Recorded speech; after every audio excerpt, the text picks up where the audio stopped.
Hey everybody, my name is Andrew Davis, and I guess you're watching a comic book hangout. I don't really have a name for this. Things sort of happened. I had a cancellation, and I decided to try to make a bad situation a little bit better, and I just threw out a bunch of stuff out on Facebook. And here I have obviously John Westhoff and Ozzy Longoria, and so thanks for both showing up. Yeah, no problem. We answer the call when people complain on the internet. Yes. I am very much a complainer. I'm well aware of complaining. I thoroughly enjoy complaining, maybe a little too much. But obviously, I know Ozzy, and Ozzy's been on a bunch of times, but I don't know you, John. And the only thing I know about you is that you know Chuck Pino. And so, obviously, what is your comic book and everything that you've done? Because I haven't interviewed you yet, and I'm super curious about everything that you're doing, and then obviously we're going to go from there. Yeah, well, thanks for inviting me. I know we had tried a couple times to set that up in the past, but we're going to do an interview at some point talking about your book. I promise. Fine. This is fine. It's too much pressure the other way for me anyway. This is better off the cuff. But yeah, I am John Westhoff. I am the publisher for Part-Time Comics. I'm also a letterer and writer. It's basically just an excuse to have a place to warehouse mostly my stories or books that I want to put out.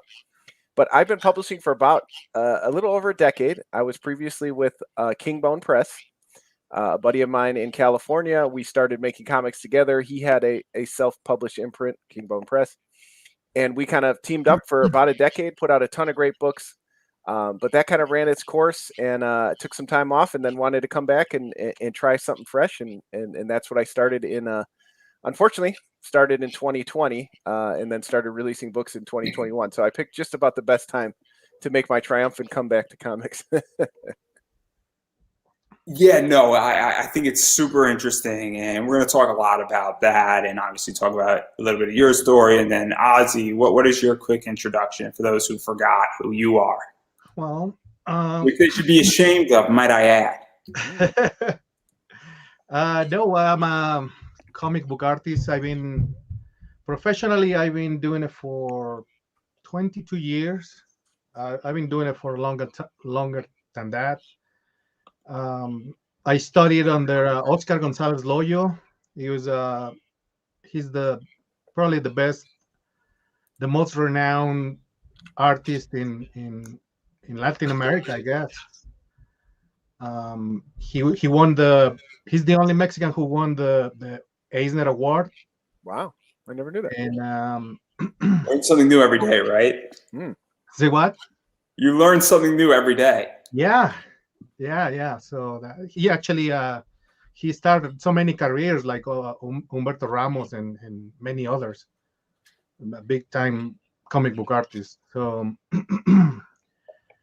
I'm doing right now my comic book, The Sword and the Sorcerer. I'm doing Doomsday TV and many other titles that are coming next year.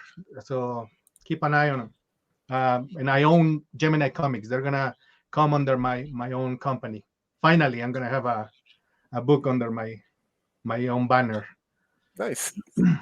So I'm obviously the odd one out here because I haven't produced a comic book yet, and I'm sort of just the podcaster. And obviously, I guess my position in 2020 is that I started doing a lot of live streams and everything else. So I picked a really interesting time to enter that fray. And then just recently, I'm starting getting sponsors, except, this is a sponsor-free episode for all those who are out there. Mix them, though. I'm going to throw them a bone. You get 5% off if you drop my name in their message tab, Andrew Davis. So that's Mix them right there. So obviously, I also technically could advertise Poland Spring, get your water today, or Netflix is calling. Cowboy Bebop dropping November 19th. So having said all my sponsors and all my commitments, your logo could be on my shirt too. I'm just saying, I will be happy to take your money or comic books in exchange for promotion on this very show. So I'm just throwing it out there. But what has that been like for both of you? Because obviously being in 2020 and producing comics and making, obviously, John, you made a comeback into comics, and Ozzy, you went through 2020 and 2021, and I'm super curious, what has that been like for both of you in the COVID era? Go ahead, John. Oh, okay. Not great. It's been a challenge. For so many reasons, like most people. I mean, I'm very fortunate. Families mostly, maintain health. So I do want to state that. But creatively, it's challenging. It's hard to get up the energy when, you're feeling the weight of the world is crushing around you and everything's changing and you're worried about your family. And but sometimes out of that comes, motivation and great stories. So I do feel like, myself and the people that I'm working with are producing good work, but it's definitely made it slower. Again, I kind of had a plan coming out of 2019 and 2020. I was going to make this roaring comeback, and it slowed things down a lot. That's for sure. Now we're starting to really feel the crunch. I'm starting to get concerned about paper shortages, and I was kind of part of a lot of people being at home. They've started to self-produce their own comics, and there's a lot of people coming out doing that. So there's a lot of, it's not competition. We don't say competition in indie comics, right? But there's a lot of books, and people are still having financial trouble. So, it's difficult to get your eyes. There's also a whole mess of problems with social media right now and getting your books in front of people's eyes in regards to that. So there's been a lot of things that have piled up in the last couple of years that are really impacting again, I'm kind of starting from scratch a little bit. And that's been a little bit of a challenge. Yeah, we're going to talk a lot about that because obviously you just mentioned a lot of stuff that's so interesting. And for me, and I'm going to throw it to Ozzy, is I'm on the investing side of the entire comic stuff. And so a lot of the problems that publishers are facing is what a comic book investor is also facing. It's just the other side of the coin. But, well, if the coin is going to sink, it doesn't matter what side you're on. But what about you, Ozzy? Because obviously, you've been in it a lot longer. But what have you been dealing with throughout all of 2020 and then 2021? Because it's very interesting, this entire it was a tough couple of years. 2021 was What up, really. Larry? Oh. You want to introduce her first? It's not a her. It's Niobe Comics. What do you mean? My pigtails look kind of cute, brother. Yeah. Well, I don't know. And this is when this show's ratings go through the roof here. So yeah, it was very challenging because first of all, for COVID reasons, I got COVID really early. It almost killed me, and so Jesus. I was for the longest time in bed, and so I completely stopped working like for many months. Not only that, my the companies that were hiring me, they dropped me completely. They were scared, and they said, "Well, we cannot pay you because we don't know what's going to happen." Jesus, so it was uncertain. So basically, I had to. My wife was supporting me for a long time, but I didn't stop working. I started slowly working in my comic books, and I finished so many during the COVID until now, when it started until now, and that helped me a lot because now I'm gonna regroup. I regrouped, and I'm gonna start my own company. Basically, I don't want to rely on anyone, and I'm just gonna, like I said, do it on the Gemini Comics. But it's been challenging with distribution, with what John said, with the paper shortage, with the printers. I tried 2 printers, and they both they're completely full and out of staff. So I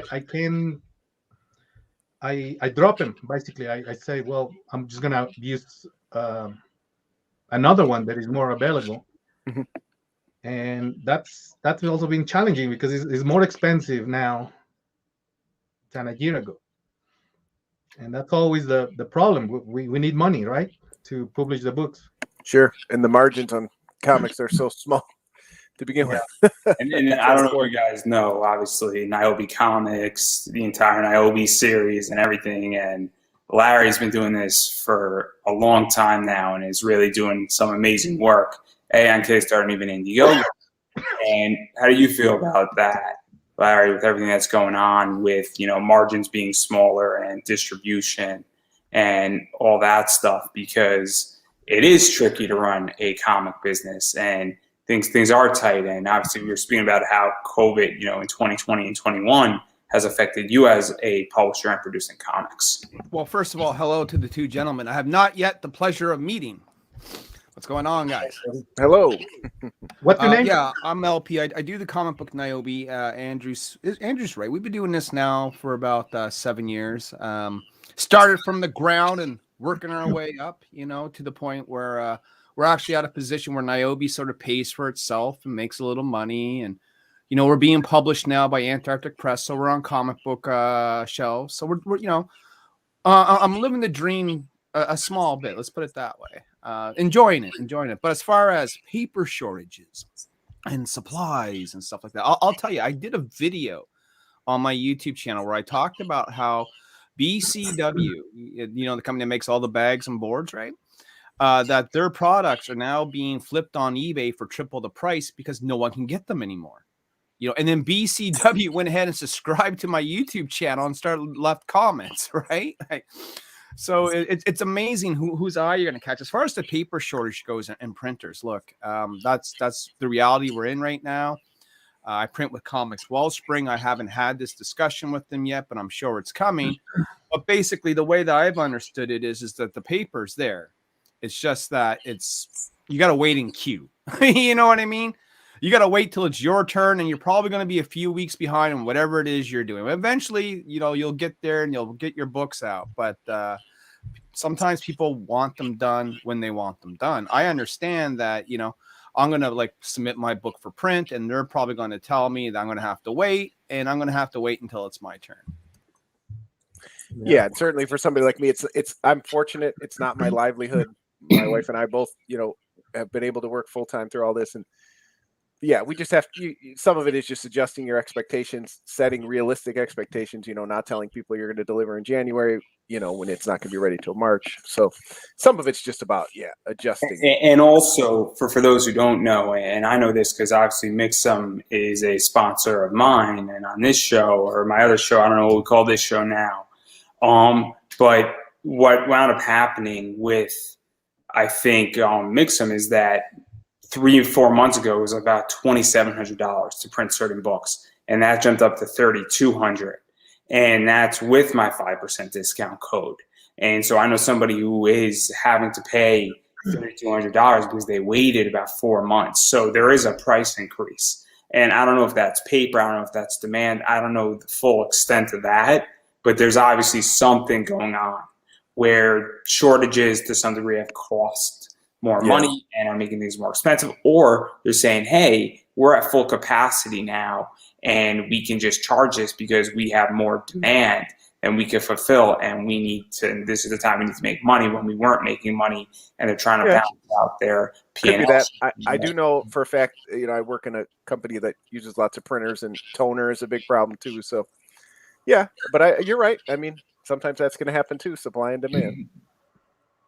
So I think it's super interesting. And so obviously, I mean, I don't know as much as, LP knows and even Ozzy knows, because I haven't produced the book. I have not gone through this. So I'm not going to sit around and pretend that I know it. But I'm very concerned about the comic book investing side of things, because it's going to be a very interesting world where we're going in, because I don't know how you guys feel about Image, but they announced they're not doing second prints. And that's something that's huge. Concerns the shit out of me. Right. That's a big deal. Yeah. When you hear stuff like that, that's when you as a comic book investor, you should be happy about that. And I'll tell you why. Because that means those first printings are going to be that much more rare, right? That means those are going to be highly, especially issue number 1. So whatever Image produces issue number 1 of, people usually go buy just in case that becomes the next Walking Dead sort of thing, the next Netflix series, the next movie, the next project. So I'd be like going to my comic book shop right now saying any image number 1 comes out, put it in my pull box, you know, because they're going to be worth a little bit more money, because you're right, there won't be a second printing and people are going to buy them up and they're going to be a little bit harder to get, which is the definition of rare, which is why, you know, the golden age and silver age comic books are selling really hot right now. The back issues are being heavily flipped on eBay because the more years go by, the more increasingly these books become rarer and rarer. And the more that comic books sort of become a niche thing, when it used to be a mainstream thing back in the 90s, you know, the image founders were rock stars, right? Now, you know, they've rebooted so many times, they've reprinted books so many times that became, you know, it was oversaturated and overflown. But, you know, with image cutting back on doing secondary prints and stuff like that, they might do a book that is a very low print run that wasn't a hit right away, like Walking Dead. Maybe there's 3,000 copies of that book out there. Then all of a sudden, after a few issues, it blows up. You'll be glad that you have that number 1 if you're an investor. So the reason why it concerns me is that I agree with that, and that on a money level makes a lot of sense. But it's also very concerning when they're saying, hey, we're really anticipating a massive printing shortage, and that then it's going to become, you know, that what happens when they say, hey, look, we can't print books? What happens when they miss a Wednesday? What happens when they miss certain things? And all of a sudden, now comic shops can't go and sell books on that Wednesday, and then it starts going down that. And I'm not saying that's going to happen, but all of a sudden I think there's a bigger problem when they say, hey, we're cutting back, partially because there's paper shortages. Well, that's an issue with the for me. My book was supposed to be out this Wednesday. It's supposed to be out tomorrow, right? Oh, geez. And it's been delayed now for 3 weeks. You know why? Because of shipping delays, because of shortages. And so November 10th, that's what the Preview magazine has it slated for now, after 3 other updates and after them being hacked and ransomwared. I don't know if you heard that story yet. Yeah. But you know, now I'm yet waiting another week to see my book on the shelf. So I hear you, brother. Yeah, and I'm not fortunate enough to be in that position yet, but I don't like to see the shops. You know, they've been through a lot, you know, with the diamond stoppage and everything else this year too, and creators like yourself. Yeah, it's a challenge. I mean, I'm definitely not one of the naysayers. I think, you know, comics can come through it, but it's not something you want to see for your peers, for your friends, for, you know, people that you admire, you know, the hobby that you're into. Shorter runs are good for collectors, but they're not good for the creators. Or the shops. The shops got Or to shops, yeah. That's what I'm concerned about. My favorite memory in comic shops, and I don't want to see places that have given me, you know, an experience and have gotten me some interviews on my other show go out of business, because, you know, I like making money and I like doing all that stuff, but I'm very concerned about that side of the industry, because it's the idea that I would rather milk a cow for the next 20 years than kill it immediately upon getting it. And that's what I feel is going on. And it's very concerning with what I think, because I feel that there's going to be a death in the industry. And that's not saying, because I think comics, whether we adapt to indie and comic shops are carrying indie or they're carrying Marvel or DC, I think that's just changing out parts. But I think that if books aren't being delivered and that a shop has no new materials, that's going to be killing the cat. For sure. Mm-hmm. I'm sorry, I was just setting your link again to Mr. Ben Dunn. He's in Central Time, so he might be in the middle of doing something. He might be in a meeting. I'm not too sure exactly. I sent it to him earlier, you know, today. But obviously, you know, if he comes, he comes. If he doesn't, it's all good. You know, I'm thinking in maybe getting a printer in Mexico and get a little cheaper and a bigger quantity and bring it here. Yeah, just start your own printer. No. I think like hiring a printer over there. Ah, got it. So yeah, because there's so much shortage of paper here. I'm sure there's shortage in Mexico too, but I'm sure it's going to be cheaper. Yeah, no. And then even going further, because obviously, you know, this is such an interesting topic, and I haven't, you know, done much of this, and obviously, you know, you all know how much I love Kickstarter right now with my campaign. I'm not. Yeah. Hold the fort there, sir. What is the story on that anyway? Tell us. It's bad. So I'm doing the interviewing now, son. this is where we're at. So for those who don't know, I'm launching season 3 of my podcast. It was going to be funded on Kickstarter, and it's written. And I guess I was trying to sell a digital bundle for some money. I had 26 books that Ozzy threw in there, and a few other people threw some books in there. And Kickstarter was saying, you're not the creator, and you can't have rewards that you didn't create unless they're collaborators. But I'm not going to drop and put in 11 creators as my collaborator. I tried working around it. They didn't like it. And then after going back and forth trying to make modifications after 3 weeks, they declined the project, and I can appeal it. So before I go and do that, I'm retooling it. And I'm sort of revamping it up a little bit.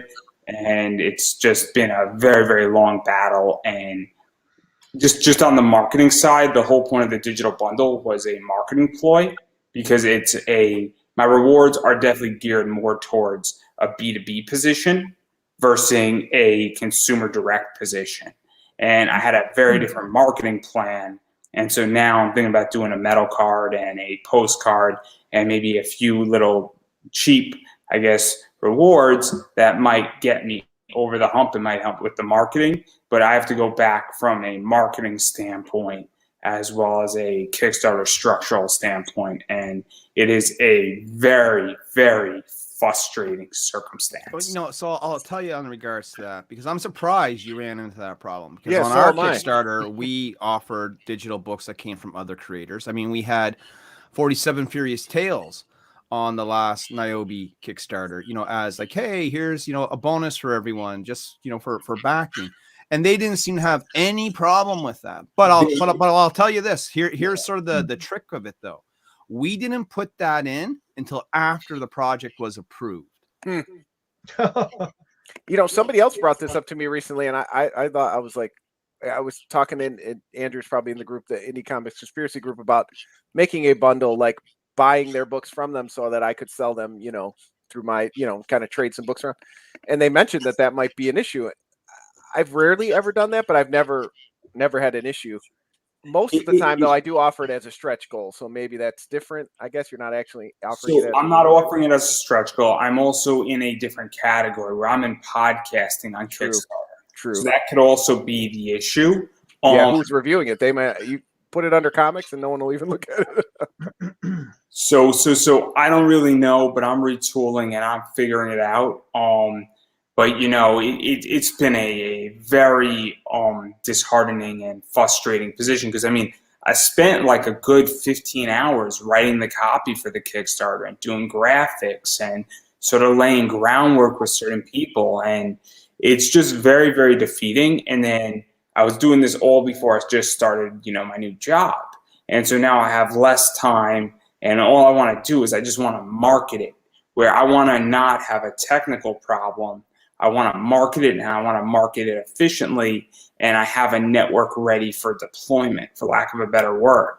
Because I know, obviously I have close connections with Zenoscope. There's certain cosplayers who have over, 600,000 followers who like me, who are going to be helpful. I know enough, influencers who are going to help me out with this. And that's the whole battle plan. It's not a traditional marketing play with me. Because I understand what I'm doing, and then I have a bunch of wrestlers who owe me a bunch of favors, who already agreed, say, hey, look, I'll tweet it out, I'll help you out, because I got enough of a following. And so that's kind of the whole thing why this is frustrating, is that the hurdle is Kickstarter on the technical side, and it's not the actual marketing is going to be the easiest part of this. Whether I get funded or not is up in the air. So, well, Andrew, if you really need it, I can do the campaign for you. I don't have any book coming out from Kickstarter for like 2 months or 3 months, and you can use those 3 months to do yours in my name, in my Kickstarter. That'll be the day you get kicked off Kickstarter too. So I don't know your career yet. 2 for That way, 1. you can keep the money. I'll give you all the money, and I don't care. And the books are mine. I mean, I have 2 books there. Oh, good point. Yeah. If they're Yeah. your books. Yeah, I wonder if you could have them sign. I don't know, sign a consent or something. I don't know. It's so weird. It's such a weird thing, but again, I work on Tuesdays and Thursdays and Fridays, and so it's right now a part-time job, and so today was my work day, so I wasn't going to deal with it. That came yesterday, and after going back and forth for 3 weeks, they declined it, and I got one more appeal, so I'm thinking long and hard before I go in, make my one appeal, and then figure out what I'm going to do, but So have you considered Indiegogo?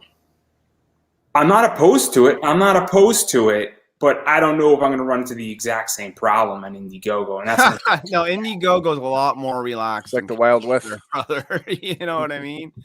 because the whole thing is that for me, it's I'm going to be driving the traffic. I am going to be, I hate to use the term Tom Bradying it, but the whole idea for me was not that. It was just Kickstarter is just a platform.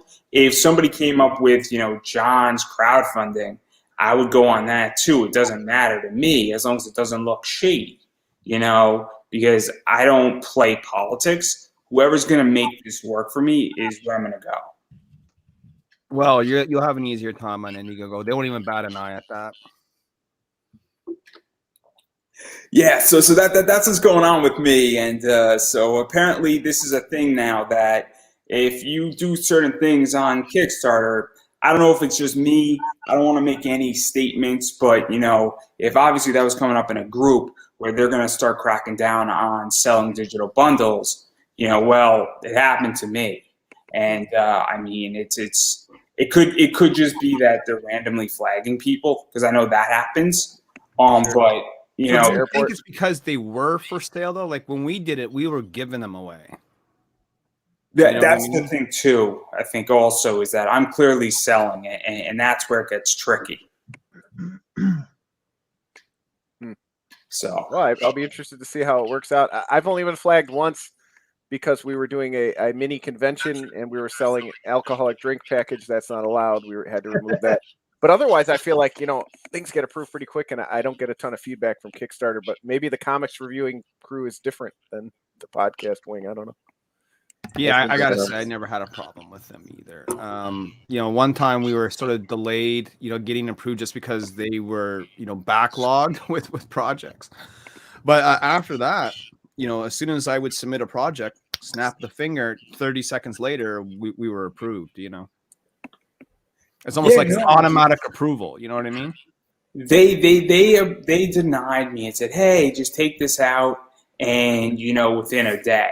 So it's not like they haven't been in communication, but I make adjustments, and then I'm like, "Hey, how can I try to work this around?" And obviously this is my first Kickstarter that I'm running, and I thought it was going to be a hell of a lot easier. So.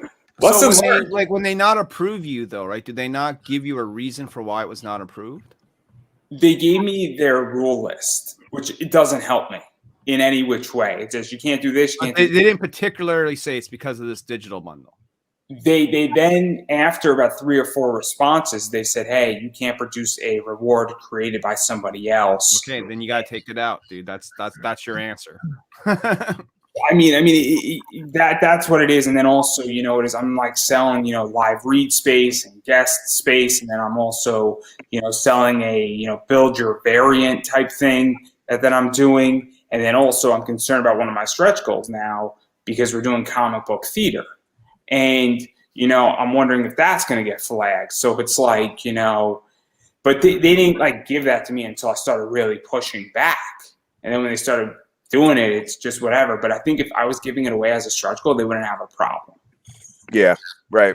You might be able to work that in, then just make it part of your cost, where your cost is a little higher, so you're paying, you're getting money for the books, but then they feel like they're getting something for getting you a certain goal or whatever. Yeah.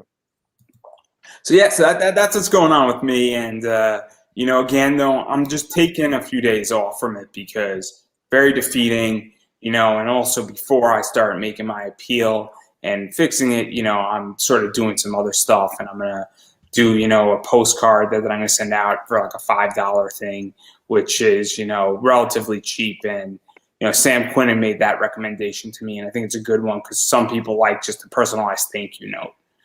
Somebody might want to go back this and say, hey, look, I like your show. I don't really want to spend more than $5, and you're going to send me a postcard telling me that you appreciate it. Something like that could be very helpful. And then, I got to go figure out the marketing. But that's enough about what's going on with me. I'm sure everybody's going to be informed on that. I appreciate you sharing. I mean, we got to talk about those things. I mean, I had a recent unsuccessful campaign on Kickstarter, and like you said, I take a couple weeks, regroup, figure out where you're at, and then now it's I'm just put it up for pre-order on the site and just kind of seeing how it goes. But yeah, we got to talk about these tough times too. We can't always talk about I'm successful. That's how you learn. Yeah, no, it's a learning curve for me. My entire last probably 14 weeks has been a big learning curve.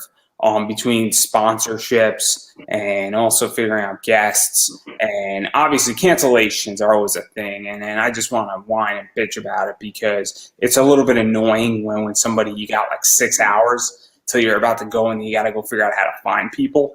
I don't appreciate usually a cancellation / rescheduling, and then you start tapping your network and then like nobody's responding to you. It's just, and everybody does that, hopefully. Hopefully I'm not the odd one out here. But let's talk about your campaign, because obviously I didn't think I could have got you in. It was just a crazy October for me. And I wish I could have, but I couldn't. So first and foremost, I'm sorry that I couldn't get you in. Don't worry, sir. You got, I'm on your time, you're doing me a favor. I think I did like almost 20 of them in October, which was crazy interview-wise. So what exactly happened through Kickstarter? Because you were doing somewhat good, and then it sort of slowed down, and then you met halfway. And so, because your book is depowered, and it's a super interesting concept because it's almost an anti-superhero story. And so what really happened with that, and what was that like not funding and that entire experience? Because, again, I'm not even at that stage, so I don't have the privilege to not be funded. So clearly. Well, I hope you get your chance very soon not to be funded. No, just kidding. This is, I believe, 11th crowdfunding campaign. This is only the second one that hasn't funded. So I've had a lot of success. It's a little bit humbling. I'll be honest, though. I went into it. We've had 2 successful campaigns this year. Part-Time Comics came out, kind of hot, and I'll be honest, I probably stretched a little bit past where maybe I should have been at, but that was the budget for the book. I kind of said, okay, we've had 2 successful. Now with the third one, we'll take another step forward, see where we're at. And, that's okay. Again, financially, I'm okay. I think that eventually, we'll recoup the cost of the book. We'll figure it out. But, Kickstarter is hard. You get most of your funding kind of at the beginning. And if you don't hit it, it really is a grind through. So it's something you have to keep in mind. You set that budget because if it's Indiegogo, you can set it where you get a certain amount of the funds no matter what. Kickstarter, not so much. So I think that I just kind of set the goal a little bit too high. I kind of overstretched my audience. The book was a little more niche, like you said. I appreciate the kind words about it. What's the name of your book? Depowered is the name of the book. Power? Depowered. Yep. Depowered. Okay. Yeah. So the basic premise of the book is 20 years ago, a group of people got superpowers. 10 years ago, they lost their powers, and now they kind of go around trying to live normal lives. They go to conventions and talk about their past experiences as superheroes. They're kind of celebrities in that regard. And as you could imagine, just like, retired athletes or retired wrestlers, there's varying degrees of popularity and success. And it's more about, the after, the slice of life after that event. So, that kind of a story, doesn't always appeal to a mass audience, right? They don't always like the soap opera type stories they want to see. So I do think that maybe I overshot. My budget was $4,000. And again, that was really just to cover printing and artist costs, hire a colorist. things like that. But maybe I should have tooled it back, maybe made a shorter book, controlled my budget a little bit more, and saw how the first issue went, and then maybe expanded with the second or third issue. It's also my first mini series that I've done in quite a while. So sometimes that's a hard sell, if people feel like they're not getting the whole story up front. So I think there was a couple of concerns with it, but hard lessons learned, and I still have the book. We're still producing the book. It's up for pre-order now on the site, and I'm confident that we'll still put out a great book. But it sure would have been nice to get that cushion of funding to help make sure we could get issue 2 in a timely fashion. So why not relaunch? What were you saying, LP? I'm saying, why does he relaunch it? I'm looking at it right now. If this was in my hands, I would change a bunch of things. But in the sense, like just because a Kickstarter fails once, right, doesn't mean you can't bring the same project back on there again and again and again and again. We had to do it for Niobe #2. It failed. And then I brought it back. I revamped it and we got funded, Yeah. And I think eventually we'll go back, maybe for issue 2, maybe even, a combo like, hey, do you want issue 1, 2, and 3? Kind of do it in the middle there. I have another project that I want to do in early next year. So then I kind of thought, what, let's not force it to kind of crunch in here. Kickstarters they take a lot of effort and a lot of promotion. So, and this, we'll try it with the pre-order through the site. Drives traffic to the site. Maybe I get some more followers there. I can also easily still communicate with the people who have backed and say, hey, you did back the book. If you want to, it's up for pre-order on the site. We've got about 35 people that have done that so far. So, if that works out, we'll kind of end up with the same, the fees for the website and PayPal are about the same as Kickstarter anyway. So I figured, why go through the grind of another, couple week campaign and just see kind of how this goes. And then again, maybe with a later issue, we'll come back again and say, hey, now we already have an issue. We're on the second issue, and maybe that'll kind of double up the amount of backers we get. This is so interesting that this conversation is that when do you go on Kickstarter? When do you leave Kickstarter? When do you say, hey, look, I want to produce indie comics? I had Todd Kelly on, last year. I need to bring it back. And he did not go through Kickstarter. He just self-funded the book. And he self-funded all the marketing. And he doesn't want to go on Kickstarter. I also had David Whalen on, I think a week and a half ago or 2 weeks ago, and right now he's not against Kickstarter or Indiegogo, but he wants to run it through his publishing company because he just thinks that that's the path he wants to go down. And this is one of the things that I'm right now even wondering with my Kickstarter is that, do I really even want to go on Kickstarter? Do I want to go and have a corporate sponsor? I already have one, and maybe if I make like 10 to 20 more calls, I get 2, 3, 4, and then every episode's producing $50, $60, $70, and I might produce more money than I would produce on Kickstarter. And then, I just have to figure out a better marketing play. And this is a real debate, I think, in comics, to take my podcast out of it, because I don't want to start, conflating and mixing, the streams here. But I think it's a real interesting discussion that's not happening, is that, what is the best path?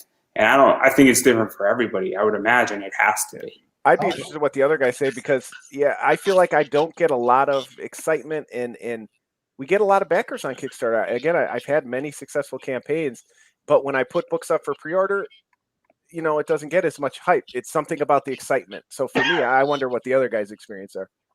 But why not both? It's 2 different streams of revenue. It's just, and not only that, the Kickstarter is promotion for your book. Yeah.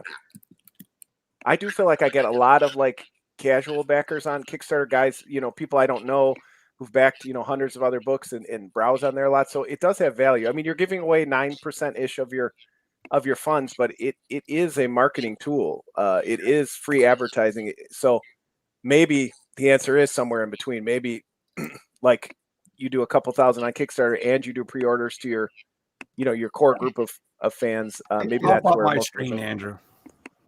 Yeah, you need me to? Oh, I'm going to take people through a lesson. Look, when you start Kickstarter, you're not going to be an instant success. No one's going to be an instant success. Now, John, is it right?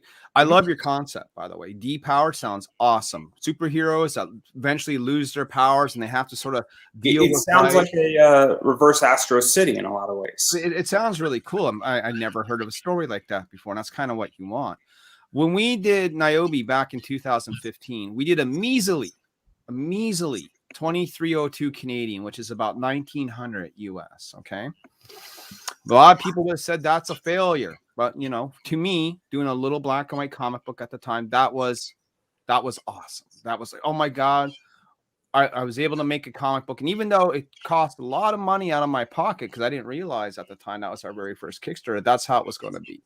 Fast forward about a year later, we jumped $500 or so, gained a few more backers.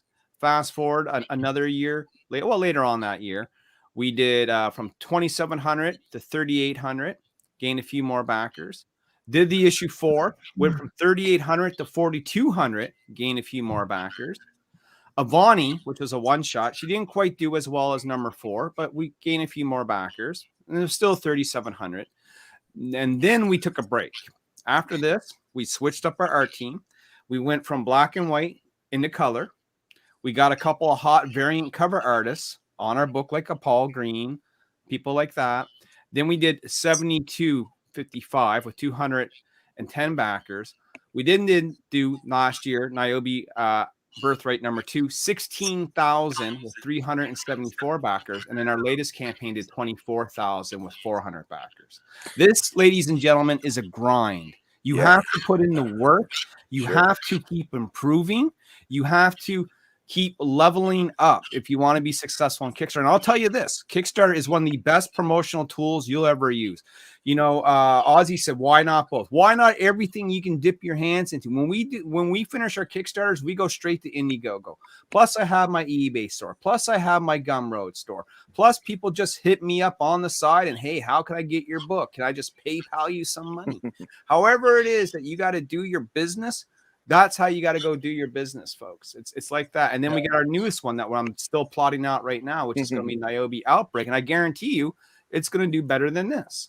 I think you should make a poster of this, and this should be a meme on the internet, because I love the progression. It's almost like you planned it. Like you said, the backers go up, and that's what you really want. And again, starting over ish, I think, it's made me stumble a little bit. But you're right. You got to start. You got to start modest, and then you'll build backers. And again, Kickstarter itself, each time you launch, those backers get informed and you can communicate back with them. It really is helpful. And again, I'm doing different projects. I think, in your case, Larry, obviously you're doing a very focused, this is one series of books. So I think that's hard for those of us who are jumping around to different projects.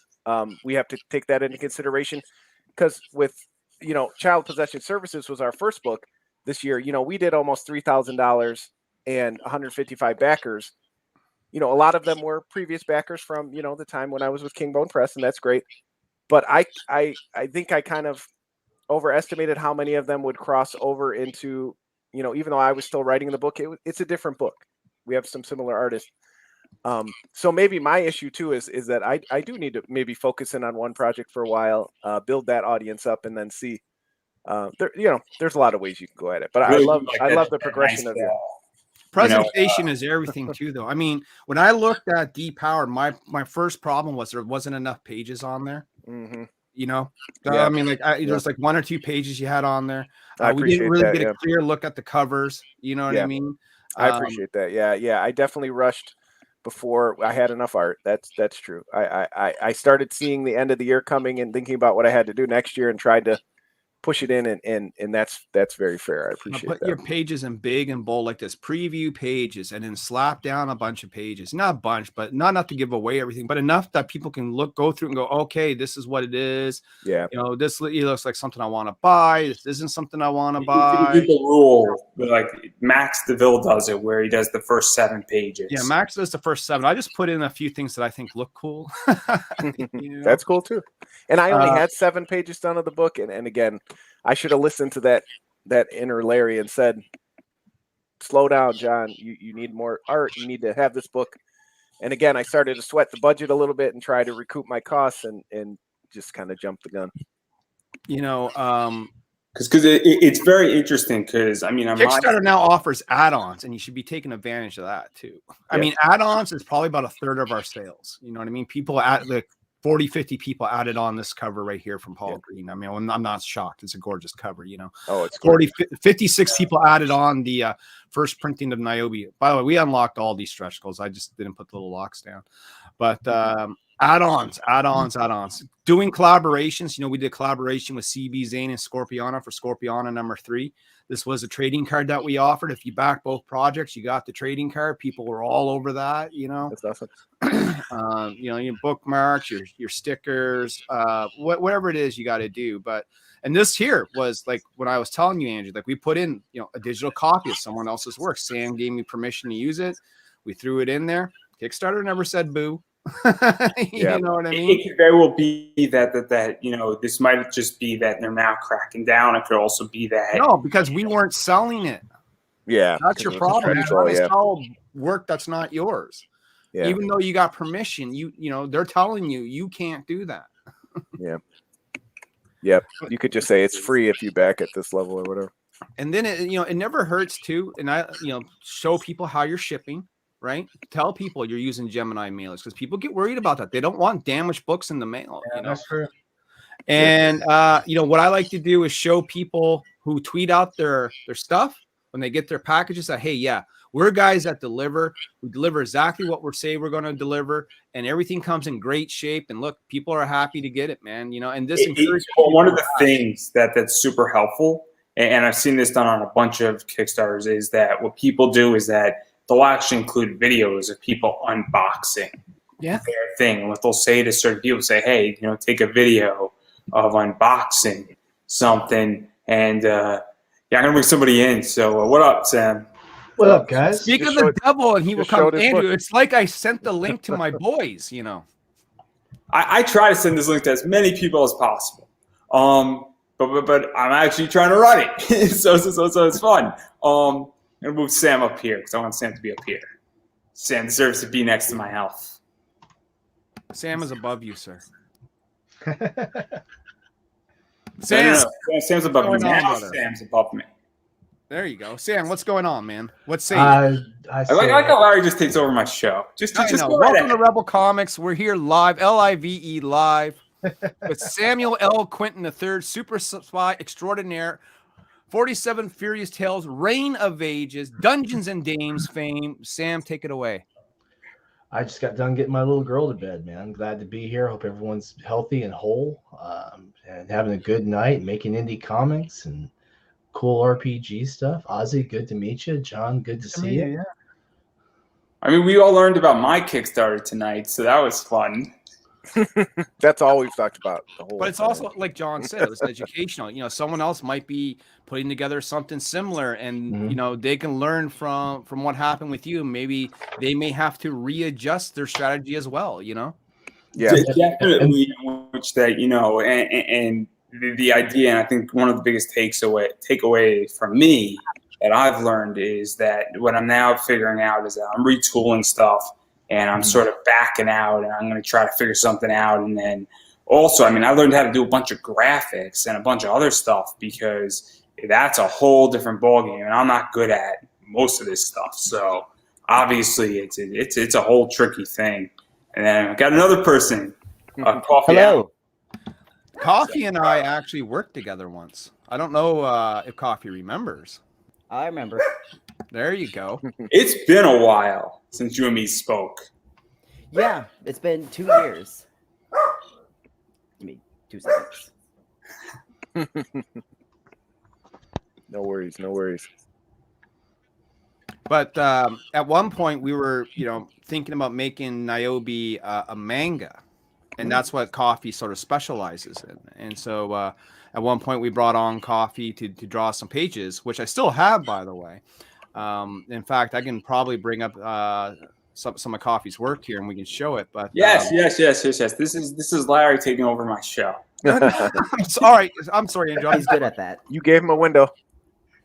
It's all good. It's all good. I'm very relaxed right now, so it's all good. I'm more nervous about my 9 o'clock interview. Why? Who do you got on at 9 o'clock? Oh, you doubling up? So I have a very interesting interview at 9 o'clock. And you might have missed it when I was on your show, I think like 8 days ago. And I was saying, because you might have just been taking a break, where I have a cosplayer who has a physical disability, and we're going to be talking about that entire sector from that angle. And that's a very sensitive issue. It's a very complicated issue, and we're going to be talking about competing in cosplay when you walk on crutches or use a wheelchair. And that's something that is very different than anybody else I've ever interviewed. And so it's a very tricky situation because I don't know how comfortable and what point I can push and prod and all that stuff, for lack of a better word. And so I have to really be careful. But I also think it's a very important interview to have, because I think that isn't being spoken about. And it's the idea that one of the things we're going to be talking about is, do you get pity points for competing? Do you get points deducted if you have a crutch with a character? And how do you figure that out? And that's going to be a very interesting discussion because, as I said, I've never had anybody like it. And I've actually spent about 8 hours writing that interview. It's one of the longest interview writing experiences I've ever had because I just couldn't figure out how to do it. And I went back and forth and over and over and over again. So very, very, very complicated. And I'm actually quite nervous about it. It's one of those. We funded Niobe on pity points, sir.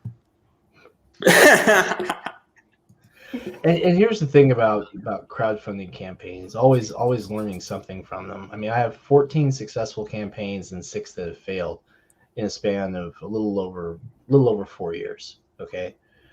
And all 14 campaigns that succeeded all got fulfilled. I learned a little something from everything that failed. In some instances, I even got points and comments and some positive, really good critical feedback from people. So thanks, Larry. Appreciate that.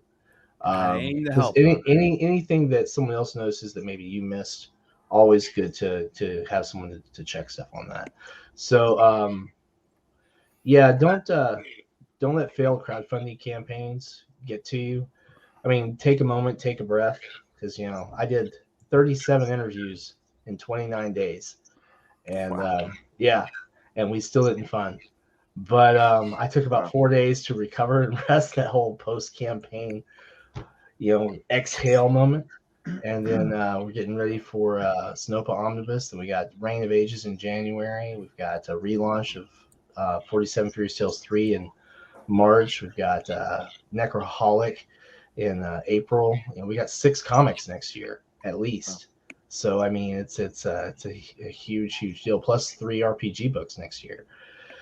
And if you take and waste time just lamenting it, that's counterproductive. Take the time and analyze it. Find out what you could have done better. Ask questions. Welcome constructive criticism. And constructive criticism, people who point out actual quantifiable aspects that can be improved. That's the big takeaway there. The other takeaway, not to cut Sam off, but he mentioned about doing 30 to 40 interviews, right? And there seems to be this misconception out there that the key to success is by doing all these YouTube interviews and podcasts. It isn't. Sam probably could have done just as well if he just had maybe a slightly stronger social media presence, like on Twitter, on Instagram, on Facebook, wherever else he decides to post.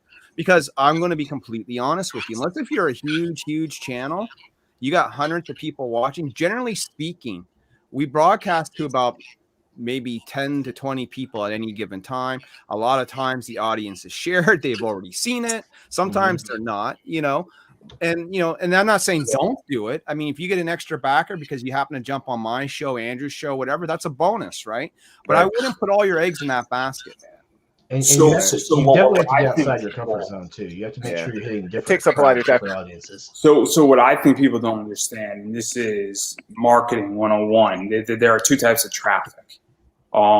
There's traffic on other people's platforms, and then there's traffic you own. So technically speaking, I don't own any of this traffic that we're generating right now, because all this traffic is being generated either on Facebook, YouTube, Twitch, in a Facebook group, or anywhere else where I put it. I could throw this stuff on Rumble. I could throw it into a podcast, But then if you actually drive traffic to an email list and you build out an email list, you own an email list's traffic. And that's something that I think creators don't understand. And it's something that I'm figuring out how to do because if I had a 5,000 person email list, a lot of problems start getting solved once you own certain traffic. And also what the fear is, and not to make anybody alarmed, but at any given point, these platforms can shut down. So YouTube, Facebook, Twitch, anywhere else can shut down and effectively end you. Now, I don't think anybody here is crossing any lines where I don't think, YouTube, Facebook, Twitch is not going to be hopefully coming after any of us until now. But You ruined it all for us, Andrew. They're coming. But if you own your email list, it's a lot harder because you own that traffic. I think that's some creators don't understand. And I think most people don't understand that concept. And it's very, very important to understand those two things. And that was part of to Larry's question about why not relaunch. I don't get a ton of traffic on the site, and I thought this was a chance to drive to my web store and get follows on the web store. So when new products come up, so I was like, well, I've already launched the campaign. I have this 125 people interested. Maybe I'll message them and see, try that avenue, like you said, Andrew. And I did do a hey, join our our mailing list thing for updates on Depowered when it relaunches. So it was kind of an effort to kind of, like you said, harvest some of your own traffic a little bit more. Just see how it goes, and then if it doesn't work out, next year, relaunch on Indiegogo or something else. If pop my screen, Andrew. You can relaunch in the same place. And then I want to ask Coffee about their project. Right. So this is sketch that Coffee did, showing me what Niobe would look like, manga style. So there you go. Very nice. And Legends of the Erased. You and your project right now. Me? Yeah. Yeah. So I'm that's working really on well done, Coffee. Really well one done. called Legend of the Erased. It's what I've been working on for pretty much forever. And I know when it was either book 1 or book 2 when I did an interview with Andrew. It's been a while. It's been a long time. Yeah, 2020 kind of did its thing. It feels I'm like working 10 on years book 3 ago. now, but after the couple of years that everything was just kind of like, bad. A lot of the people that were very interested in my work just kind of like disappeared, which I get it. Like if you don't put out like fast enough, like then people just lose interest. But I am working hard to, build that back up. Yeah. And the Erased, right? It's called Yeah, Legends of the Erased. Sorry. It was like slipping my mind. So that's obviously a manga style book. And manga right now is slaying dragons, where it's beating in Barnes & Noble and in a lot of ways comics. And so what is that like? Because you're in a very interesting position right now as far as a creator, where that type of material is really sought after. And so what is that like for you? You're in a genre that's super, super hot that people really want. The time to capitalize is now for sure. The thing with manga, and I'm hoping my audio is better. I saw the thing about my audio not being so good. The thing about manga is it's unlimited in what it can do. The thing about like that I've seen a lot of people like complain about comics and stuff is it has its own style, kind of like how manga does. But the people that are used to comics, if you try to go into the area that manga can go, typical comic fans will be like, well, that's a little bit out of my league. While manga actively breaks down those barriers and is just like, well, manga can't do this. Why not? And there's a lot of things that manga style as well can do. Like it can show a vast range of emotions, different body types. Like you can pretty much do anything with a manga art style that anyone in comics would be like, well, that's kind of like, why are those boobs so big? Yeah. You could do that with manga. There's more and no emotion. one's going to bat an eye. Well, you must be happy though, right? Coffee, in the sense that, like, like Andrew said, manga's never been any bigger. I mean, it's always been sort of big, but it's never been any bigger than it is right now. And if I was like in your position, I'd be like, yeah, I gotta jump on this. I'm gonna get out my work. I'm gonna show everyone what I can do, because you are a talented artist, right? And so you should, what do you think? When's the next big leap for you? Well, right now it's more of small steps, because I did take a unwilling long break, so I'm just trying to get slowly back in it. I just want to get my book out there. Of course, this Kickstarter that I'm running now is going to be the last one of the series. Chuck. That's right. I should have known the devil would come popping up. Chuck.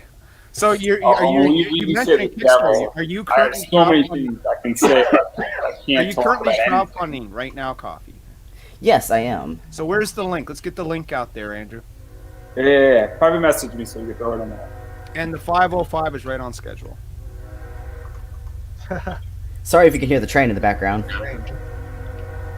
So I live in Bethel, Connecticut right now, and there's a train that goes, and it's the weirdest thing, because it's like you hear it at 3 in the morning, and I'm just like, what the fuck's that shit? It's horrific and it's terrible. It's absolutely terrible. It's just terrible. I don't function well. When you're hearing a train, you're like, what the hell is that? So I understand completely. Man, that was a loud train. Like, I have a subwoofer here, and my little room was shaking. You know what I mean? I live like directly on a train track. Like, here's my house, here's a sliver of yard, here's the train. If that thing derails, I'm gone. Well, I'm that's history. my question. Did I ever worry you? Hmm? You ever worry about that? Like, what happens if the train derails? Like, Yeah, well, I was raised by in this someone living who room. is very paranoid, and where my bedroom is placed is like I'm not even kidding. It's very few feet away from the train. That's the link, everybody. okay, And I'm we'll just put that like- link in the chat so we can bring it up on screen. Did I right here? Maybe. All right, let me click on this, Andrew. I got the reins here, brother. You know what I'm saying? Give me 2 I seconds. can handle it. I got a cat getting in everything. I don't know what just happened. Did I screw something up? I don't know. All right, Fine, I'll let you handle it. sure. We I have was going to show my Legendary rejection letter, but that's book okay. by Coffee Allen, and I was privileged enough to actually be able to read the first one a couple of years back. And I'll tell you something, these are not small books. You know what I mean? When I read Legends of the Erased, the very first book, that was a big book. I still have the PDF in my digital file. Like, I keep a file of all the digital comics that Yeah, people send to it's a me. really big book. And It's a huge book. So I'm It's glad 200 pages per book. Yeah. Whoa. And that's what surprised me. It was so large. I mean, the draw 200 pages is a feat all on its own. And so now Coffee, and don't want to assume anything, but it is he, right? I call you Yes. he. So Coffee, he's done it again. He's book 3 now. Okay. So we have 16 backers. We have 9 days to go. Very modest goal here of just 640. What's it? Converted $425. I mean, Coffee, you're not even. You're basically saying, I just want to get this out. I don't care what it takes, what it costs me, because that's a very low goal. So my question would be, first of all, why such a low goal? Am I right? Is it just because you just want to get it out there, sort of thing? The main goal with the Kickstarter was the minimum goal was literally just to get the first batch printed. But I figured I would do the rest with stretch goals, because if I get up to at least 750, I'm going to do special covers for all 3 books. Because it is my last Kickstarter I'm going to do for the series. I don't want to kickstart every single one of them. That just seems, I don't know, cheaty. I don't know. So I wanted to go out with a bang. So the minimum thing is literally just to get book 3 printed. Of course, I do have. I wanted to design like special covers for all 3 books, specifically for Kickstarter and Patreon supporters. But I need at least 750 to reasonably do that. All right, guys, let's help make this happen. I think what we should do is show everyone what this is about. We'll watch the video. This is exactly what we're doing now. Larry's still taking over my show. It's great. Look at this. Look at that. The video was like, I was literally just sitting here at my desk and just like, I have to make some kind of video, so apologies. I'm not exactly a cinematographer. So even to talk about this, because This is, your essentially traditional manga. I'm assuming you're doing it from back, front, right, left. You know what I mean? Like, It reads right to left, yeah. Yeah. Nice. When I was younger, I decided to want to write a manga, and that's what I did. whoa, where's number 3? I got you. So I'm actually super curious about all this because this is obviously we spoke about my Kickstarter and that entire thing.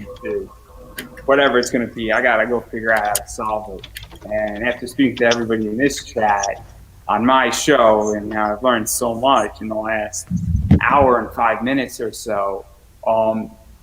What is that like? Because I've seen Kickstarters go both ways, where the goal is so low that somebody says, hey, look, I want to get it funded because I know that once it's funded, the algorithm picks up, you say this is funded, I'm going to go back it. And I'm that type of backer where once a project is backed, I know that I might back it a lot quicker just because I know it's going to get funded and I know I'm going to get the book. And then there's other people who say, look, I'm going to go set what I reasonably need. And I've seen both ways. And so I'm super curious about even that thought process because it's such an interesting thing with Kickstarter. I've seen both work and I've seen both fail. And so I'm just curious how you went into that, Coffee, because it's so interesting from a technical. Well, my main thing, I had a response to that, but it's completely gone. It's okay. That happens. It happens to me too. I'll come back. And I'm the interview here, and I'm like the guy. And it's my show that Larry stole. Live on the air. I mean, to answer your question, I think that's the challenge, right? You never know what to set at because I feel like when I do fund, I rarely go excessively over. I haven't seen the success like Larry, or other creators like Ryan Brown, who sets, the goal at $1,000 and makes 25,000. Yeah. So I don't know. I feel like if you set it too low, you don't get the excitement for people to want to see it funded. But like Andrew said, I hadn't really thought about it. Sometimes there is that confidence about, all right, it's funded. I know I'm going to get the book. Okay, there's dangers with both of those. There's the positive and the negative to that, right? If you set your bar too low, what happens is that you run the risk that you actually don't have the funds to produce what you say you can produce, right? Of course. If I went ahead and put Niobe at $500 and I got 601, but it cost me $3,000 to print and ship the book, right. I'm in trouble. Right. You know what I mean? Well, yeah, your minimum cost should be like it should literally fund what you're trying to do. That's why I set mine at minimum $425 because printing the first batch is around $300 because I use a relatively good company, and the rest is shipping out to the backers with the minimum amount of books. So what I'm trying to do is at least get to $750 so that I can have the special covers and all that stuff. But the minimum amount was just to get the book printed. Just to get it out there, get it done. And because of how long of a break I've had, like with book 1 and book 2, I had editors, I had beta readers, I had so many people ready for book 3. But then 2020 took a bit of a dark turn, and I wasn't able to produce anything for 2 years ago. Today was when book 2 was released. That's a 2-year gap where there was radio silence in all my social medias because I just couldn't do anything. So all of my, I didn't know how much of a fan base I still had. So I wanted to play it safe. Which is one of the main reasons for my, really low cost. Because, I thought if I was going to do a final Kickstarter, I would want to, like, go big or go home. But after like, all the hits I've taken, I just kind of wanted to play it safe. Just take it one step at a time. And, if it No, I respect does that. well, it does well. You're doing it all on your own. You don't have the costs. You can do that, and then you got the book to sell and go for Then the you next have one. what's I called body of respect You that. bring in Ozzy on this one because Ozzy, you do your Kickstarters different because you have low goals, and Doomsday TV is like that. And so, what do you feel about that? Because you have had a low goal with Doomsday TV, and you've taken that approach in a lot of ways, and you also just sort of want to get the book published, and you have slightly a different approach. Well, I had the money to print the books. I've been saving a lot of money for that, and I decided to print three at the same time. Do the Kickstarter for three books, and I went to the lowest. Actually, they allow me for $500, and I almost didn't make it. I don't know for what reason. I have no, well, I'm just restarting my career because for the longest time I was um, I was a work for hire guy. I've been doing book after book after book, graphic novel, anthologies. They hire me for 10 years. I always had a job doing comic books, but I always had my projects in the back burner. So I I forgot that part of promoting myself and promoting and get those fans. So I'm redoing it again. I'm restarting that with the Kickstarter.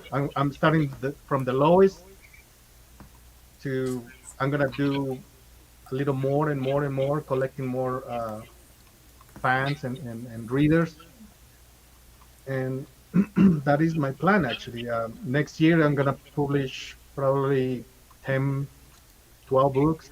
I already have them ready, and I think one more thing that I'm gonna do is just print the books, have them ready, and just send the thing as soon as I finish the campaign. That's I great. think that will help me. 'Cause a lot of people just never get their books.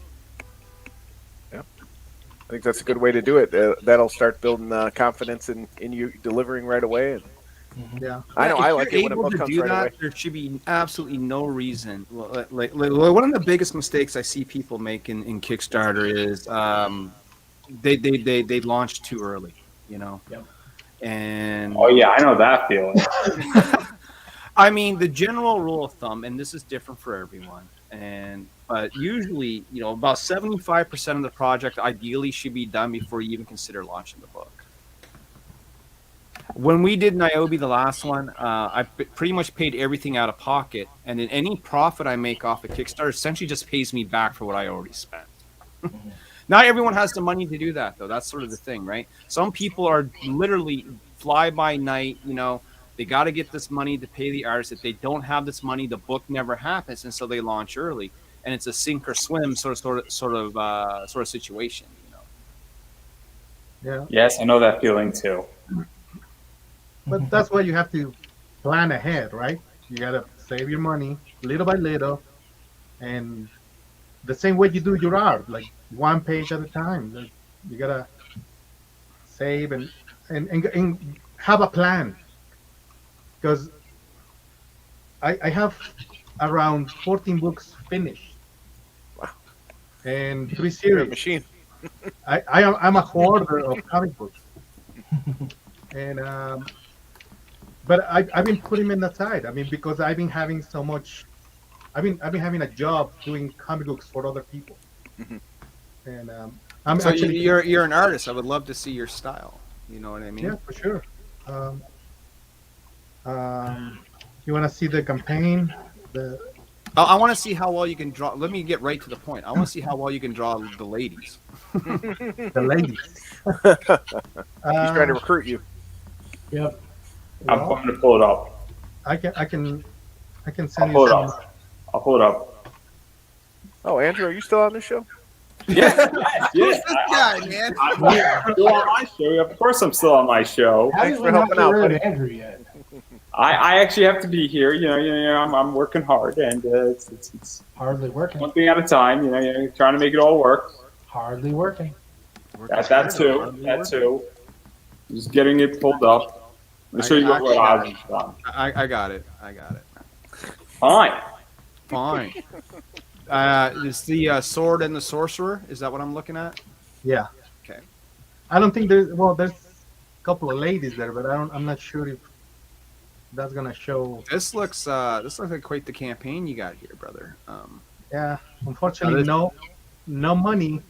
Well, I mean some money, but not what it was expected. So this one here though is on Indiegogo, and my question to you is, has this been on Kickstarter? Why Indiegogo? Oh, I'm doing both. Okay, but which did you do first? Oh, this one. The Why Indiegogo. why Indiegogo first? Because generally speaking, I would recommend Kickstarter first, Indiegogo second. All right. Someone recommend me to do that one first because then you can be on demand and you can be selling on both platforms at the same time. Yeah. Here's why I did it with mine. When issue 2 of 47 completed, after I fulfilled that, I went to Indiegogo and I put it on a flexible goal, and then a very small goal, just minimum $500 win. And then as pledges came in, I took and went ahead and packaged them, shipped them, marked them as shipped, and got them out. And so I picked up another 50 backers in a couple of months that way. Not a whole lot of money, but enough that actually helped grow my audience a little bit. But I went to Kickstarter first, definitely. So I had the money to actually get everything created because I can't even draw stick figures. So it's definitely a viable point. I just think that with Kickstarter, Kickstarter's crowd seems to be a little larger, especially over the last year, from sure. what I'm seeing. They're the big And I think it gives you a little more opportunity. After this one's funded and fulfilled and the Kickstarter's done, you might try it the other way around on the next book just to see if it doesn't test out, because everyone's experience is going to be different. But I think that you might find that you have a little higher initial funding with Kickstarter, especially coming off the back end of a successful campaign where with the book already done, you're fulfilling so quickly. And there's two reasons for that. Do you know what the Help keep reasons everyone's are? interest together. Two reasons for that. Do you know what the reasons are? Simon Bisley is attached. Well, no, I mean, I'd be selling the shit out of that. The fact Right. that you got Simon by Beasley. So I didn't even hear about this. Now I feel bad. I would First have round. definitely. I would have liked to see that. No, the reason why, first of all, Kickstarter has more eyeballs. Plain and simple. Yeah. The debate can rage on, but the fact of the matter is when people think crowdfunding comics, they think Kickstarter. That's it. The bottom line. Period. End of story. Absolutely. Right. I would be on Kickstarter first because you have a gorgeous looking project. You got some name power here. You're showing work. You're showing images. You got some nice looking colors and pages going here. It looks like it's well put together. The other thing, and not to talk about the elephant in the room, but when you talk about Indiegogo, you almost sort of have to, is that Indiegogo primarily is a Comicsgate platform, and unless if you're deep in Comicsgate and you got that support from that crew, they don't really care. You know what I mean? I mean, that's being honest these days. That's how it is. I would immediately move this over to Kickstarter. And you'll do well It's there. happening. Like I have the page already. Like it's ready. What happened is that I wanna wait until Mr. Simon showed me the cover. He's been. I mean, he gave me the cover. You can see it. Yeah. But he's not. And he showed me pictures of the painted cover, but he hasn't finished it yet. Okay, if you don't have a finished cover, I wouldn't have launched. It's also But I'm waiting.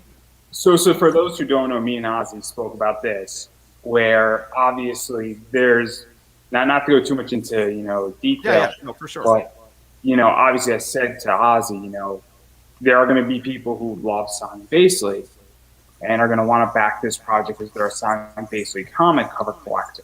And that's a big driving point for this, because all of a sudden you have one of his books.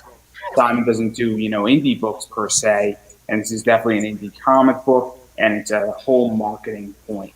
And me and Ozzy were speaking about this, so that's something that's also a big driving point behind this. He is your marketing point. You put this man's name everywhere, and when you get that cover, you put it everywhere, and you attach Heavy Metal magazine to it. You sell that.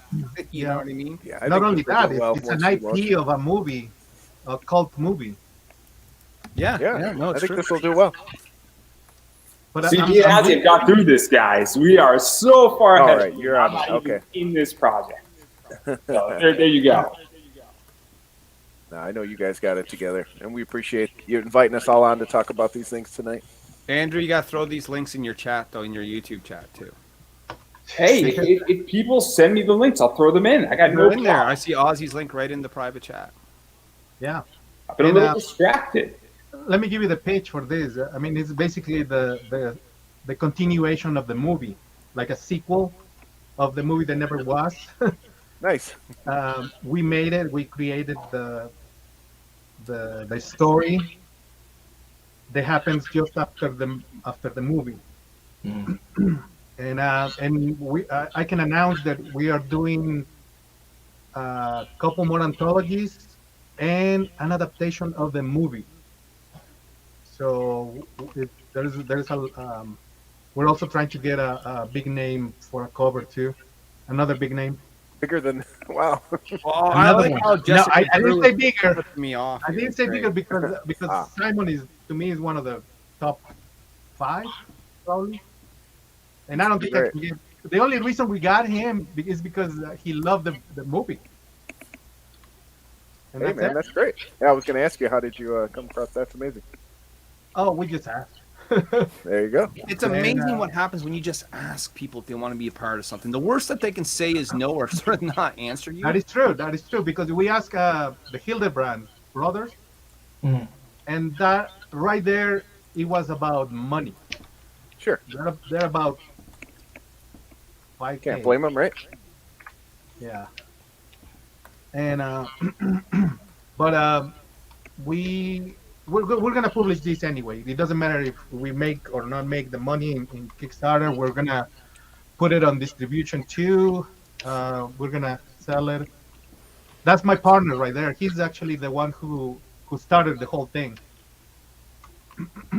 Creamy Red Studio. I wish I would have ran into. Well, I mean, you guys can still come on my show. I mean, I don't have a big audience either, but I mean, if you guys want to come on the show and talk about your projects, more guys welcome to do that, man.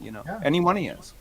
For I sure. appreciate it. I mean, it was nice meeting you, Sam, Larry, Coffee, Ozzy. I don't have any aspirations. I've said this before to, set the indie comics community on fire. I do this as a hobby, but this is what I enjoy. I enjoy meeting other people, having conversations. It's great because the community is always so helpful and engaging, and we all want to see each other succeed. And I appreciate Andrew, facilitating it tonight at last minute. This was a great surprise for me. Hey, you notice my guest sort of canceled on me and threw me into the wolves a little bit. And I was trying to make, I guess lemonade out of lemons and turning a bad situation into something a lot better. And I didn't know what was going to happen. And I still don't. So that's where I'm at. No bad situations, just new opportunities. Yeah, apparently you've surrounded yourself with, some halfway decent people, and that's, it's good to have people come together and talk about these things. I enjoy it. Come together. The book's almost finished, by the way. So how big is the book? How many pages are we talking about? 22. Okay, so standard sort of floppy size comic book, right on. That's correct. And how many covers you looking at? You got the Simon Bisley cover. I'm assuming you're doing a cover. I am doing a cover, and there's a sketch cover too. Okay, so you got 3 different covers rocking. I mean, there's no reason why that is, can't be a bigger success than what you have it right now. You got 40 backers. You're probably about 1,500 US, I would say. Yeah. It shows me in Canadian dollars, so it's not exact translation. That's right. What happened? We we have someone having a problem not paying, so we had more money actually. Yeah. They took 300 out. Oof.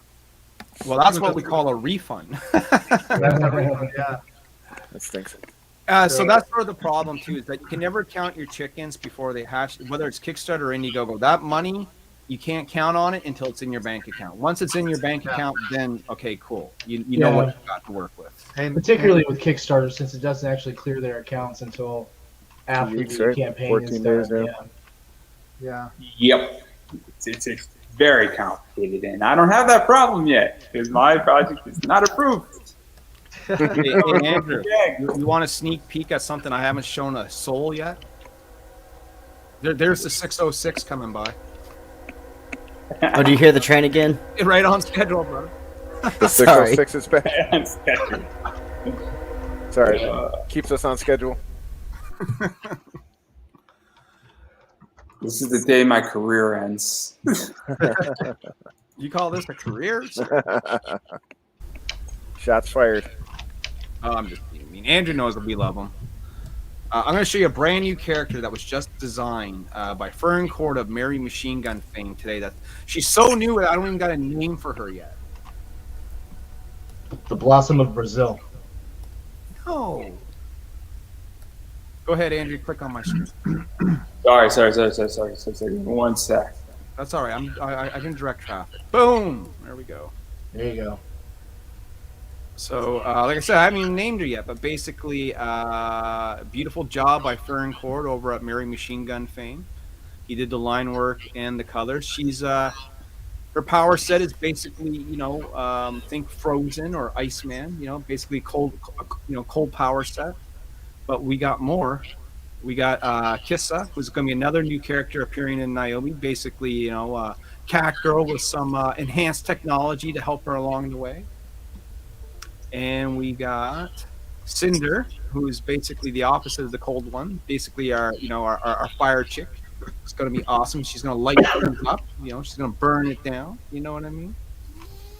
And let's see what else we got to show you. This is going to be the first cover for Niobe Outbreak, done, of course. Andrew, you've seen this a few times, but this is done by, of course, the legendary Zenescope artist Keith Garvey. You know what I mean? Oh, pretty nice. This is going to be for Niobe Outbreak #1, which we'll do sometime early New Year.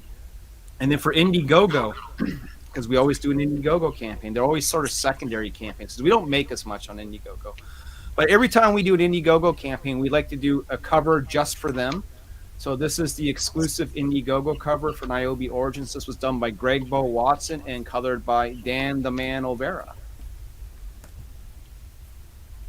So just some sneak peeks at what's coming down the pipeline here. Oh, and this is when we were in Preview Magazine. That's always cool too. Boom. So I never showed anyone the cold chick character. I mean, I haven't even shown my boys in the chat yet. So you're the first one to see it, dude. Well, we appreciate it tremendously. And I just have no money to back your Indiegogo. I don't get paid till the 19th. It's horrendous. There is no Indiegogo launch yet. I'm probably not launching that till January. You save up your cash now, buddy. Like right now, we're still finishing Origins. We got 5 pages left to draw, 12 to color. Then they got to be lettered, and then we got to go to print and hope that we don't have to wait forever on paper and get the books out by February from the Kickstarter. That's sort of where we're at with it. So we're on track. But I gave myself a couple extra months leeway to be on track. And that's my other sort of piece of advice to people. If you think you're going to be done, say, by September, put January. And if you're early, then people will think you're great. You know what I mean? Yeah. It's very hard to be on time. And I'm right now having a lot of issues with people's Kickstarters because legitimately I was supposed to get books in July from people. And it's now November. And it's just annoying because it's like, look, I just spent $100 with you, and I understand that maybe, you're a month late, but being like 5 months late is rough.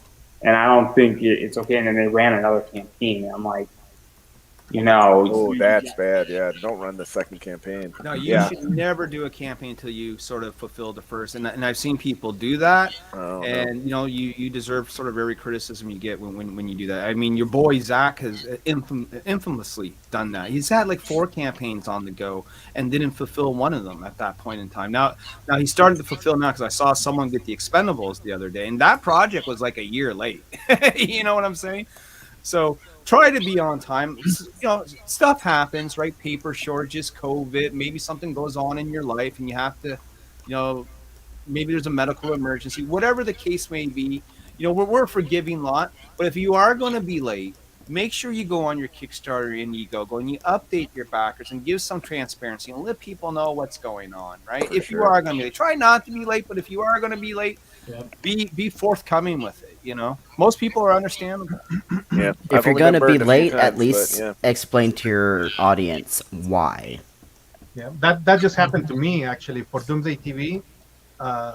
We started just when COVID, like last year, and we have money, but we were trying to print it in newsprint, which is now non-existent. I can find a company who can do that because with the shortage of paper or with the there's a huge line just to print the comic books. Yeah. And I've been jumping from one to another, trying to print it faster, and no one can do it.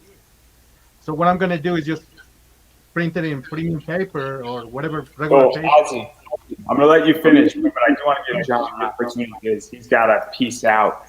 And we're going to start wrapping up because I also got a piece out to go run to my 9. I got to go to work soon. I work graveyard shifts. That's how I pay for So John, where can people find you?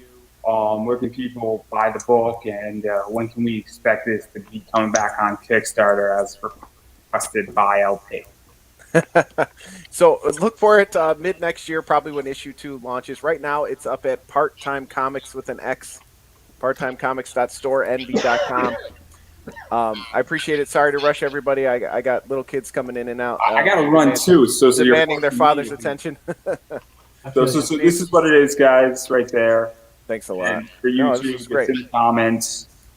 And then, obviously, I appreciate you coming on, and you and me are going to do an interview talking more about Depowered eventually. Maybe in the next, 2-3 weeks. Obviously, I need you on. And then, obviously, I owe somebody Bitcoin, so I'm going to let him go next.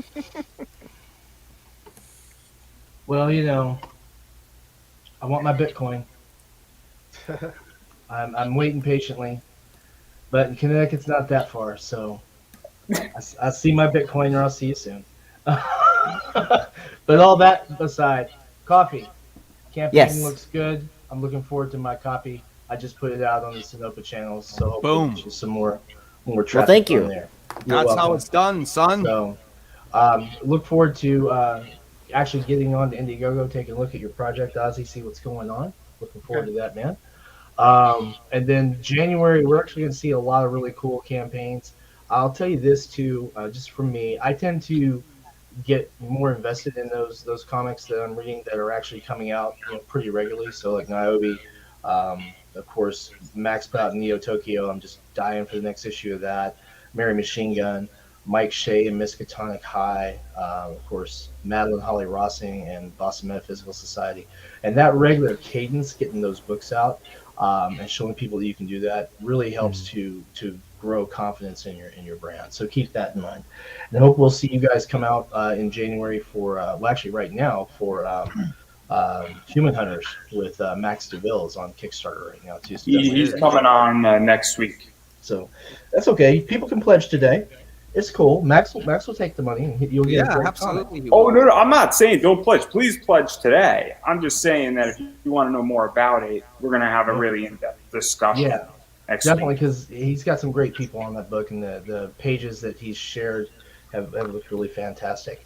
I do have, I guess since Larry gave some sneak peeks, I have one little thing I can sneak peek for you guys.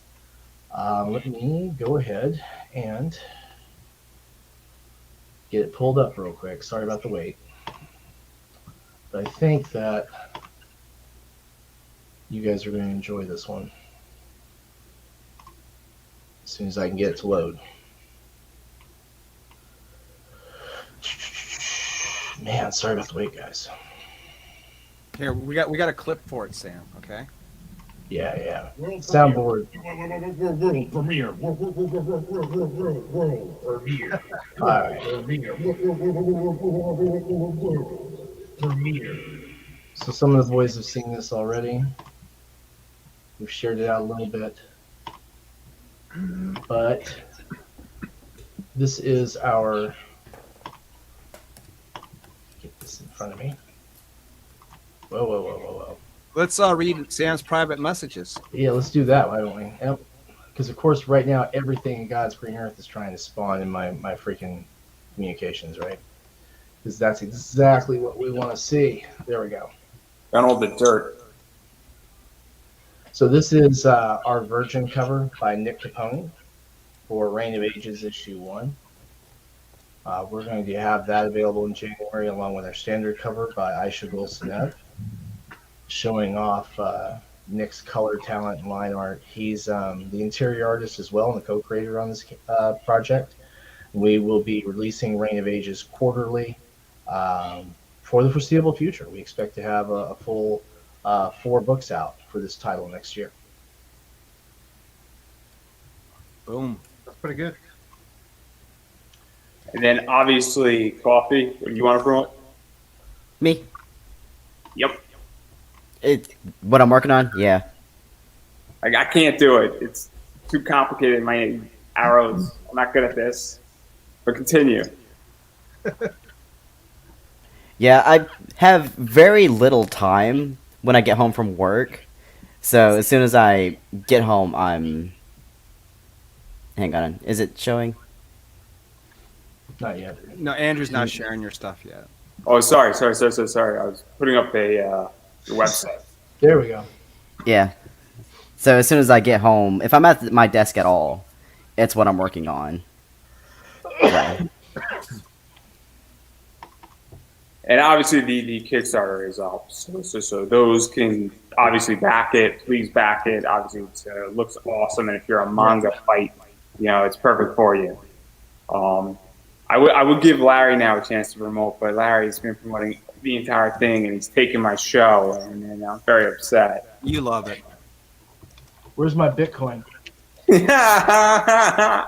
Look, it's really simple to find me, though. It's Niobe Comic everywhere. It's Twitter, it's Instagram, it's Facebook, it's YouTube. Man, we do a weekly show, sometimes even more than a week, when we bring people on just like this, and we shoot the breeze about comics and have a few laughs. It's good times, and lots of Niobe coming up. 2022, it's going to be a good year with Antarctic Press. It's going to be a good year with Kickstarter and Indiegogo and whatever else happens to go down the pipeline. We just keep getting bigger and bigger. It's been exciting, and who knows where the road's going to take us, but I'm excited to see.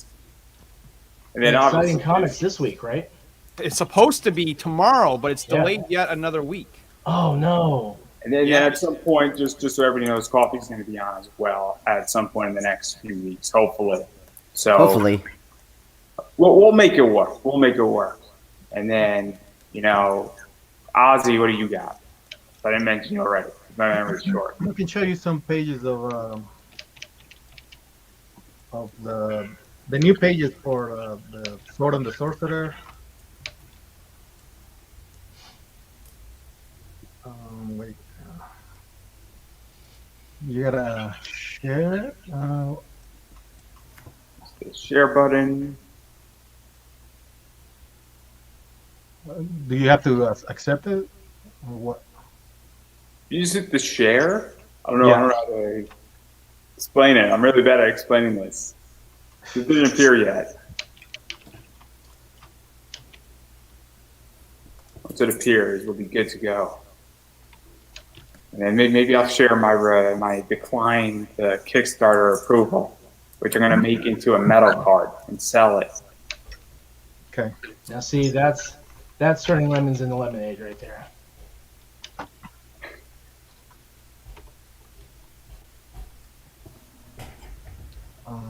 I'm working on. Oh my God, it just went dead quiet. Yeah, I just got a friend request from John. He's trying to add me up on the Niobe page. I mean, just type in Niobe Comics KO on my X, and that will be actually me, and you can just friend me up directly. I got room for like 20 more friends before they cap me off. So. And then you got to start having competitions to eliminate them. You have to say, what's the best Star Wars movie? And that's for people. No, what happens after that is then I really push sort of like the fan page, because once you reach 5,000 friends, they won't let you have any more, right? So at that point, you know, I'll have to start. Okay, if you really want to follow me, then you'll have to go to this sort of group. No, you have to go and put them in a Squid Game. It's just the way it's done. It's just the way it's done here. Yeah, you know, I got to finish watching. I only saw the first episode. I got to crack back into that. I have a friend who or more of an acquaintance who's going to be in season 2, and it's going to be ridiculously funny. I hope he gets killed. It's just be great. I know that guy. Let's not kid ourselves here, Andrew. That's going to be phenomenal. Exactly. I don't know how to share my screen, and I don't know what's going to pop up when I click it, because I think something's really messed up here. So I'm going to see if I can pull up my rejection letter. Your rejection? Your Kickstarter rejection letter? Yes. Oh my God, this should be good. Hold up. I think. Did you like the logo we made for you, by the way? I thoroughly enjoyed it. Okay, right on. See, we got a nickname for Andrew. He's Blue Shirt Guy, because every time we've seen him in the past, he was always wearing a blue T-shirt. We made him a logo. I don't really know where this is. Here we go. That's the new slogan for him. I don't really know. Yeah, that's it, man. Well, we got a nickname for him. It's BSG. That's what we call him. So Blue Shirt Guy for short. Yeah. Cool. Let me pull this up. So, all right, let's see. And like when I'm just waking up at like 5 o'clock in the morning, and there's like, hey, did you see BSG? I'm like, God, man, I haven't watched Battlestar Galactica. That's what I said. And then it's like, oh, wait, Blue Shirt Guy. Got you. There you go. All right, make that bigger, though, because we can't read that. Hold on. How do I do this? Control plus, yeah. There you go. Hi, Andrew. Thanks for sharing your project with us. We've given it a careful review, and unfortunately, we're unable to approve it to launch just yet. Resale, and here it is. Resale is not allowed on Kickstarter. Andrew, don't move it. All rewards must be produced or designed by the project or one of its creators. The projects must center around a creative pursuit. I would just stop right there, Andrew. You got to take off the digital stuff. They've given you your answer. It's plain as day. It's in black and white. Yeah, no, that's pretty much it. And then pretty much it just goes on. And then they clarified further, and then I just tried to modify, and then so on and so forth.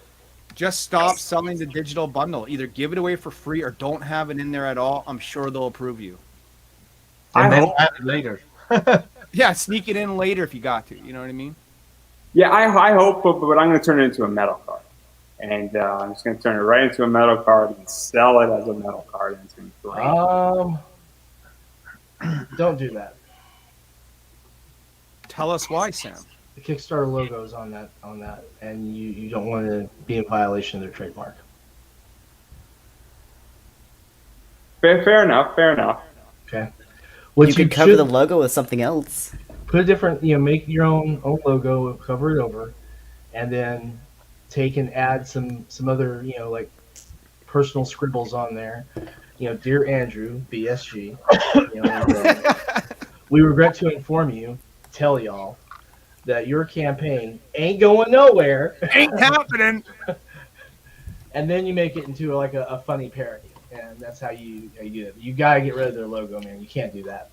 That will pose you. Andrew, we can put harm. you through Kickstarter boot camp if you need it. It's not a problem. We can help you make this thing and actually get it funded. Yes, drop and give me 2 Bitcoin, and yeah. What I'm going to be doing is that, obviously, I mean, it's a pretty straightforward what I'm doing, and I wish I could just build it on ClickFunnels, because if I was building this thing on ClickFunnels, it would be so much easier. The only problem is that Kickstarter has traffic and it has credibility, and that's why this is such a pain in the ass for me, because the way I would build this is very different than the way Kickstarter wants to do it. And I understand the entire trajectory I want to go down, but I don't want to spend legitimately $10K on Facebook ads and driving traffic versus the Kickstarter methodology. Man, I'm the only one who wants to spend $10 on Facebook. Look, I don't do Facebook ads. There's other ways to advertise. They better don't work. ways. I mean, if you're gonna do ads, do a freaking YouTube ad, not a Facebook ad. Yeah, I use Facebook ads and nothing. Twice. They don't tell you, work. Here's a good example, right? Like I create RPG stuff, tabletop role-playing game stuff, and comics, right? When the Avatar: The Last Airbender RPG hit on Kickstarter, Kickstarter didn't say nothing. I didn't get any notifications. It's one of my primary categories. It should have been in the alerts. It's a project they love. I didn't see anything. The only way I became aware of that campaign was in the end of the first week of the campaign. I saw a YouTube ad for it, and that's how I found that campaign. So I mean, if Kickstarter can't figure out that one of their RPG creators is interested in RPG stuff, YouTube ads, Instagram too. I mean, Instagram, yeah. And I'll tell you why, because Instagram's become far more easier to use. I'm not a guy that runs around with his phone. I got a phone. I look at it sometimes. Once a month, I get a phone call. But Instagram was the primary platform where you had to upload using a mobile device. Instagram has now changed the way it operates. You can just literally go to your desktop and upload, no problem at all. So that makes it like, oh my God, it's like a godsend to a guy like me who's never really utilized that platform before to just start hammering the Niobe out on there, man. And now that you can place links into your Instagram posts as well. Can you? Because I didn't see that last time. You can do it in the text now as opposed to just in I mean, I know you can write it in, but I mean, will it actually click on it? Is it like a hyperlink, or do you have to copy and paste and go somewhere? Max was showing it to me the other day. So, I mean, however Max is doing it's getting very interesting with what's going on. And then obviously Facebook with the entire podcast thing, it's stuff's going on social media. And I'm still telling y'all, I'm firmly convinced that Facebook is going to try to facilitate their own crowdfunding at some point. They've already announced that they're going to be putting in fundraisers for groups. So, I mean, it's going to be very interesting. And, there's a war coming in the entire crowdfunding world, and it's going to be real interesting. But you know what it is? I have the answer to it, but I'm not going to say what it is. So, you know who's doing real well with their crowdfunding? Hasbro. They do it on their own website. That's a whole different discussion, and I do not comment because I have their stock, and I am very happy with their stock. So on that note, we're going to wrap up. Obviously, who I am is a guy who can't figure out to get his Kickstarter approved yet, so it's coming. And when it's out there, I'll let everybody know. And obviously, I run another show, which I will be in 12 minutes. And it's going to be a very cool interview. I appreciate everybody showing up. And a bunch of you are going to probably want to be on my show in the next 12 months or so. And hopefully, Ozzy is not dying. Are you okay, Ozzy? Okay. And got the thumbs up. And I appreciate everybody watching. So thanks a lot. And hopefully, I'm going to be doing this at least once a month. And hopefully, I didn't fuck up. So on that note, everybody have a good night. And I'm out of here. Peace out. Laters.